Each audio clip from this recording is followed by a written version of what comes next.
BRS దగ్గర ఏమున్నది, BRS దగ్గర ఏముంది, వాళ్లతో పొత్త, ఆ ప్రచారం మూర్ఖుల పని, అసలు తెలంగాణకు బీఆర్ఎస్ అవసరమా? బీజేపీ రాష్ట్ర అధ్యక్షుడు కిషన్ రెడ్డి వ్యాఖ్యలు. నేటి నుంచి బీజేపీ విజయ సంకల్ప యాత్ర, భాగ్యలక్ష్మి ఆలయం వద్ద వాహనాలకు పూజాట. కాళ్ల బేరానికి వచ్చినా పొత్తు పెట్టుకోం, బీఆర్ఎస్ అడ్రస్ గల్లంతైంది. ఆ పార్టీ నేతలు బీజేపీ వైపు చూస్తున్నారు. లోక్సభ ఎన్నికల్లో మాకు 10 సీట్లు ఖాయం. బీఆర్ఎస్ కాంగ్రెస్ మధ్య రహస్య ఒప్పందం. బీజేపీ ఎంపీ లక్ష్మణ్ వ్యాఖ్యలు. త్వరలో ఢిల్లీకి కేసీఆర్, పలువురు జాతీయ నేతలను కలిసే ఛాన్స్. ఇప్పుడు ఈ చర్చని చాలా పెద్ద ఎత్తున తెర మీదకి తీసుకొస్తున్నారు. నిన్న ఒక 2-3 పేపర్లలో హైలైట్ చేసిర్రు. ఇదే ప్రశ్న నిన్న కిషన్ రెడ్డిని జర్నలిస్టులు కూడా అడిగితే, మా 2-1 అన్న వాళ్ళ 2 చెంపలు వాయించండి అని ఆయన స్టేట్మెంట్ ఇవ్వడం జరిగింది. సో బీజేపీ బీఆర్ఎస్ కలవబోతున్న ఎంపీ ఎలక్షన్స్లో పొత్తు పెట్టుకోబోతున్నారన్న చర్చని చాలా విస్తృతంగా ప్రచారం చేస్తున్నారు. ఇది మరి కాంగ్రెస్ చేస్తున్న ప్రచారమా, లేదు బీఆర్ఎస్ఏ తన ఉనికి కోసం చేస్తున్న ప్రయత్నమా? ఎందుకంటే ఆ లీడర్లను కాపాడుకోవాలి కదా. నేను ఒకరిద్దరు బీజేపీ లీడర్లతో మాట్లాడినప్పుడు వాళ్ళు చెప్పేది ఏంటంటే, ఇది టోటల్గా బీఆర్ఎస్ చేస్తున్న ప్రచారమే, వాళ్ళకి ఇప్పుడు ఆప్షన్ లేదు. రేపు పొద్దున 1-2 ఎంపీ సీట్లు కూడా గెలిచే అవకాశాలు కనబడతలేవు. కనీసం ఒక 5 సీట్లను గెలిస్తే వాళ్ళ పార్టీ ఏమైనా నిలబడే అవకాశం ఉంది. కానీ అలాంటి పరిస్థితి ఎక్కడా కనబడట్లేదు. దీంతో వాళ్ళు ఆ పార్టీ లీడర్లని, క్యాడర్ని ఎంపీ ఎలక్షన్ల వరకు నిలబెట్టుకోవడానికి ఈ డ్రామా, ఈ ప్రయత్నం చేస్తున్నారని అంటున్నారు. వాళ్ళు ఏమంటున్నారంటే, మేము బీఆర్ఎస్ని ప్యాకప్ చెప్పడానికే, మొత్తం క్లోజ్ చేయడానికి ప్రయత్నం చేస్తుంటే పొత్తు ఎక్కడిది అసలు సమస్య అన్నది వాళ్ళు. కానీ ఇది చేస్తారా? ఇప్పుడు బేసిక్గా ఈ ప్రయత్నం ఒకవేళ కనుక రాజకీయాల్లో సాధ్యం కానిదంటూ ఏమీ ఉండకపోవచ్చు. ఒకవేళ ఆ ప్రయత్నం కనుక జరిగితే ఇక మళ్ళీ బీజేపీగా మళ్ళీ కూడా లేవది ఇక.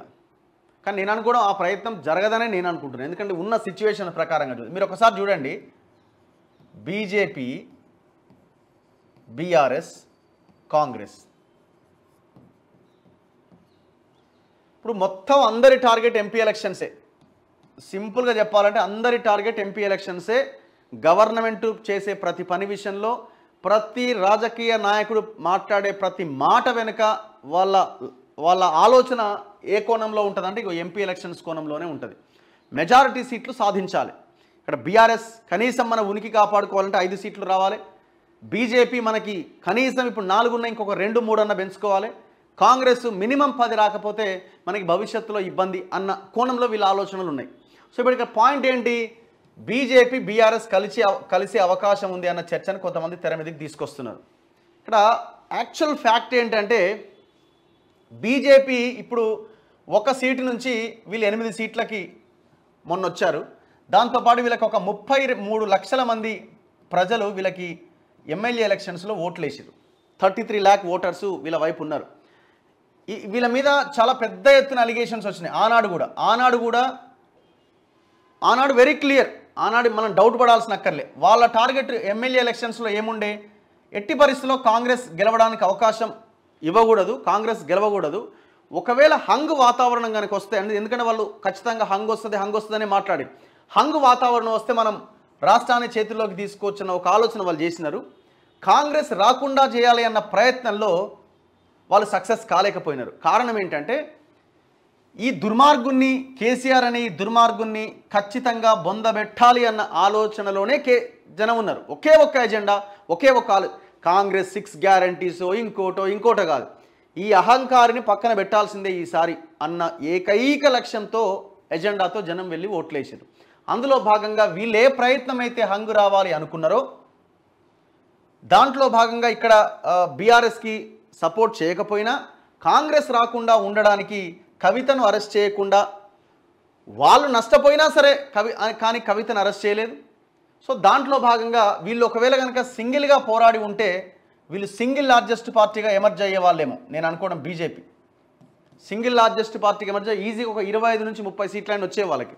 కానీ వాళ్ళు మరి ఏం చెప్పిరో ఏమైందో సరే, తర్వాత కూడా వాళ్ళు తెలుసుకొని ఎస్సీ వర్గీకరణ, బీసీ ముఖ్యమంత్రి ఇవన్నీ చెప్పినప్పటికీ కూడా జనం ఇంక అప్పటికే దూరం జరిగిపోయినారు. అప్పుడు జనం కాంగ్రెస్ ఆల్టర్నేట్ అనుకొని కాంగ్రెస్ వైపు వెళ్ళిపోయారు. వీళ్ళకి నష్టం జరిగింది. అయినా ఒక 33 లక్షల మంది జనం ఓట్లేసిరు వీళ్ళకి. 1 సీటు నుంచి 8 సీట్ల వరకు వీళ్ళకి ఇచ్చారు. సో ఇప్పుడు ఎంపీ ఎలక్షన్స్ వచ్చినాయి. ఇప్పుడు ఎంపీ ఎలక్షన్స్లో మళ్ళీ చర్చ ఏంది, బీజేపీ బీఆర్ఎస్ కలిసే అవకాశం ఉంది అని. కేసీఆర్ దానికి ఇంకా ఊతం ఇస్తూ ఏం చేస్తున్నాడు, ఢిల్లీకి పోతున్నా, మోడీని కలుస్తున్నా అని కొన్ని లీక్లు ఇస్తూ ఉన్నారు. ఇప్పుడు మోడీ కేసీఆర్ను దగ్గరికి రాణిస్తాడా అన్నది ఇప్పుడు పాయింట్. ఇప్పుడు ఈ నరేంద్ర మోదీ కేసీఆర్తో కలవడానికి ఎంతవరకు అవకాశాలు ఉంటాయి, కలుపుకోవడానికి? బేసిక్గా ఎంపీ ఎలక్షన్స్ని ఎమ్మెల్యే ఎలక్షన్స్ని కంపేర్ చేసుకుంటే ఎమ్మెల్యే ఎలక్షన్స్ లోకల్ పాలిటిక్స్, లోకల్గా ఉన్న స్థానిక అంశాలు ఇవన్నీ ఉంటాయి. ఎంపీ ఎలక్షన్స్లో దేశంలో ఎవరు అధికారంలోకి రావాలి ఈ చర్చ ఉంటుంది. సరే, ఇక్కడ ఉన్న అధికారంలో ఏ పార్టీ ఉంటే దానికి కొంత అడ్వాంటేజ్ ఉంటుంది, దాంట్లో ఎలాంటి డౌట్ లేదు. కానీ ఎక్కువ మంది ఆలోచన విధానం మాత్రం దేశంలో ఎవరు అధికారంలోకి రావాలి అన్న కోణంలోనే చర్చ ఉంటుంది. సో అప్పుడు మోదీ వర్సెస్ రాహుల్ గాంధీగా ఎలక్షన్స్ జరిగే అవకాశం ఉంది. బీజేపీ వర్సెస్ కాంగ్రెస్ గానే ఎలక్షన్స్ జరిగే అవకాశం ఉంది. బీజేపీ వర్సెస్ కాంగ్రెస్ గానే ఎలక్షన్ జరిగే అవకాశం ఉంది. వాతావరణం కూడా అట్లనే ఉన్నది. ఈ బీఆర్ఎస్ అనేది 100% థర్డ్ ప్లేస్లో ఉండే అవకాశం ఉంది, దాంట్లో ఇంకా డౌట్ లేదు. సో ఇప్పుడు మరి ఇలాంటి సిచ్యువేషన్లో బీజేపీ వర్సెస్ కాంగ్రెస్గా ఫైట్ ఉన్న ఈ పరిస్థితుల్లో మోడీ కేసీఆర్తో పొత్తుకు ముందుకెళ్తాడా? ఇప్పుడు వీళ్ళకి ఆల్రెడీ ఒక పాజిటివ్ సంకేతాలు కనబడుతున్నాయి. ఇప్పుడు రామ మందిరం మొత్తం ఆ అంశంలో నార్త్ అంతా ఊగిపోతూ ఉన్నది. సౌత్లో అంత ఇంపాక్ట్ లేకపోయినప్పటికీ ఎంతో కొంత ప్రభావం కనిపించడంతో పాటు వాళ్ళకి ఇంకా దేశంలో ఉన్న ప్రజలకి రాహుల్ ప్రధానమంత్రి అవుతాడనో, కాంగ్రెస్ దేశంలో అధికారంలోకి వస్తుందన్న నమ్మకం కలగట్లేదు. స్టిల్ ఇప్పటికీ సర్వేలు మోదీ మళ్ళీ ప్రధానమంత్రి అవుతారని చెప్తున్నప్పటికీ ఓవరాల్గా కూడా ఒక ఆలోచన లేదా ఒక చర్చ ఏం నడుస్తున్నదంటే మళ్ళీ కేంద్రంలో బీజేపీని అధికారంలోకి వచ్చే అవకాశం ఉందని కనబడుతున్నది. సో ఇది రాష్ట్రంలో బీజేపీకి అడ్వాంటేజ్. దాంతోపాటు అవునన్నా కాదన్నా మోదీకి చూసి ఓట్లు వేసేవాళ్ళు ఆ వేవ్ ఇంకా మనకు కనబడుతూనే ఉన్నది. ఇదే మనం బీజేపీకి అనుకూలంగా చెప్తున్నామనో, కాంగ్రెస్కి వ్యతిరేకమనో, ఇంకో పార్టీకి వ్యతిరేకమనో కాదు. ఇక్కడ ఉన్న ఫ్యాక్ట్ నేను చెప్తున్నాను. కారణం ఏంటంటే ఇక్కడ అపోజిషన్ బలహీనంగా ఉండడం కూడా ఒక ప్రధానమైన కారణమై ఉండొచ్చు. మరి ఇన్ని పాజిటివ్ పాయింట్స్ ఉన్న వీళ్ళకి అందులో దట్టు గతంలో 2019 ఎంపీ ఎలక్షన్స్లో వీళ్ళకి ఆల్రెడీ 4 సీట్లు వచ్చినాయి. ఆ టైంలోనే అప్పుడు రాష్ట్రంలో ఒకటే సీటు ఉండే, ఓట్ల శాతం తక్కువ ఉండే ఎమ్మెల్యే ఎలక్షన్స్లో. ఇమీడియట్గా జరిగిన ఎలక్షన్లో 4 సీట్లు వచ్చినాయి. మళ్ళీ ఈసారి 8 అయింది, 33 లక్షల మంది ఓట్లు వేసినారు. సో ఇంత పాజిటివ్ పరిస్థితి ఉన్న సమయంలో కేసీఆర్తో పొత్తుకి వెళ్తారా? లేదు ఇంకొకవేళ కేసీఆర్తో పొత్తు పెట్టి ఇంకొక 2 సీట్లు ఎక్కువ వచ్చే అవకాశం ఉందని ఏమైనా భావిస్తున్నారంటారా? అలాంటి అవకాశం ఉండకపోవచ్చు. ఒకవేళ వాళ్ళు భావిస్తే ఈ 4-0 అవుతుంది. అప్పుడు కాంగ్రెస్ 10, 12 ఆ పైన సీట్లు గెలుచుకునే అవకాశం కాంగ్రెస్కి ఉంటుంది. సో ఆ ప్రయత్నం చేస్తారని అనుకోవట్లేదు. ఇంకొక ఇంపార్టెంట్ ఫ్యాక్టర్ ఏంటంటే బీజేపీకి ఒక రీజనల్ పార్టీ రాష్ట్రంలో ఉంటే వీళ్ళు మళ్ళీ రాష్ట్రంలో అధికారానికి దగ్గర అవడం కొంత కష్టం. ఇప్పుడు వీళ్ళు బీఆర్ఎస్తో కనుక పొత్తు పెట్టుకుంటే బీఆర్ఎస్కి పాల్పోసినట్టు అవుతుంది. బీఆర్ఎస్కి పాల్పోసి వీళ్ళు నష్టపోవడం అవుతుంది. సో ఆ ప్రయత్నం వీళ్ళు ఎంతవరకు చేస్తారు?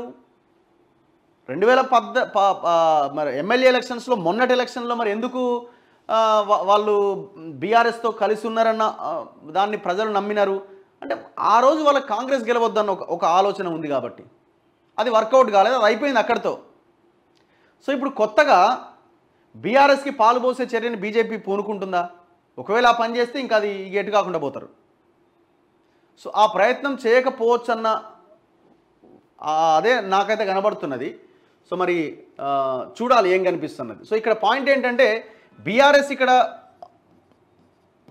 బలపడే కొద్దీ బీజేపీకి అవకాశాలు సన్నగిలుతాయి. సో వాళ్ళేం టార్గెట్ చేస్తున్నారు? ఈ బీఆర్ఎస్ ప్లేస్ని మేము ఆక్యుపై చేయాలనేది వాళ్ళ ప్లాన్. అప్పుడు కాంగ్రెస్ వర్సెస్ బీజేపీగా ఫైట్ ఉంటుంది. సో ఇంకా చాలా ఫ్యాక్టర్స్ ఉన్నాయి. ఇక్కడ రేవంత్ రెడ్డి ఫ్యాక్టర్ ఉంది, తెలంగాణ కాంగ్రెస్ లీడర్లు, అక్కడ రాహుల్ గాంధీ. సో మరి వాళ్ళు ఏ ఆలోచనతో ఉన్నారు?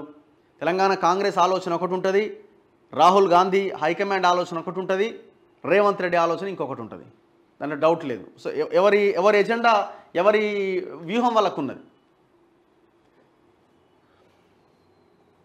సో ఇందులో భాగంగా బీఆర్ఎస్ బీజేపీ పొత్తు అన్నది మరి కానీ కేసీఆర్ మాత్రం ప్రయత్నం చేశారు. కేసీఆర్కి అవసరం, ఇప్పుడు కేసీఆర్కి ఎట్లా అవసరం, ఛాన్సే లేదు ఆయనకి. ఆయన థర్డ్ ప్లేసు, దట్టు 1-2 సీట్లు కూడా వచ్చే అవకాశం లేదు. ఏం చేయాలా? అండ్ దాంతోపాటు ఇప్పుడు కాళేశ్వరం అవినీతి అంటున్నారు, జ్యుడిషియల్ ఎంక్వైరీ అంటున్నారు, భూములు అంటున్నారు. ఒకరి వ్యవహారం అంతా ఇదైతే మోడీ శరణు కోరకపోతే, మోదీ మద్దతు లేకపోతే నా కుటుంబం పని ఖతమే అన్న ఒక ఆలోచనలో కూడా ఆయన ఉన్నాడు. ఇంకా అల్టిమేట్గా ఆయనకున్న ఏకైక ఆప్షన్ ఏంది, గవర్నమెంట్ని కూలగొట్టాలి. ఆ ప్రయత్నం ఆల్రెడీ నడిపిస్తూనే ఉన్నాడు, అది వర్కౌట్ కావట్లేదు. ఎంపీ ఎలక్షన్స్ తర్వాత బలమైన సీట్లు సాధించి కొట్టాలని ఒక వ్యూహం రచిస్తున్నాడు. అందులో భాగంగా ఈయన బీజేపీతో కలిసి వెళ్ళాలి అన్న ఒక ఆలోచన కూడా చేస్తున్నాడు. ఈ ట్రాప్లో వాళ్ళు పడతారా అన్నది చూడాలి గంతే. సో ఈయన పలువురు జాతీయ నేతలను కలుస్తారట. ఏం చేద్దామని, జాతీయ నేతలను కలవడానికి పోతున్నావు తప్ప, కానీ అసెంబ్లీకి రావడానికి మాత్రం నీకు టైం లేదే. ఏడున్నావు నాయన?